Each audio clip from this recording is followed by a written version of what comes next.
पंचायत समिति ने रिकवरी कराई इसके ऊपर 1 रुपया वसूल हुआ था 2023 से। अब ये साहब को पैसे निकाल रहे हैं, कल रिकवरी निकल जाएंगे तो तुम यहाँ लिख के दो कि यांच्यावर जे काही रिकवरी नहीं है तुम्ही 7 दिवसात काय वसूल करणार आहे आता उठून दाखवा हम करून काय याला किती काम करायचे तो वसुली नियमाप्रमाणे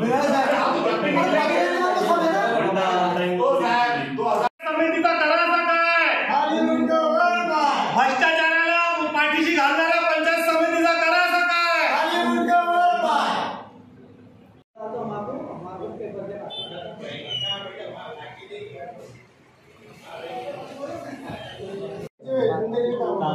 साहेब तुम्ही समजून घ्या ते लोक काही सांगले नाही त्यांना 7-8 ग्रामसेवकाचा जीव गेलाय तुम्ही ऐकून घ्या तुम्ही त्यांच्या नांदीत लागू नका आमदार खासदार फक्त कुठपर्यंत बोलता याच्या बाहेर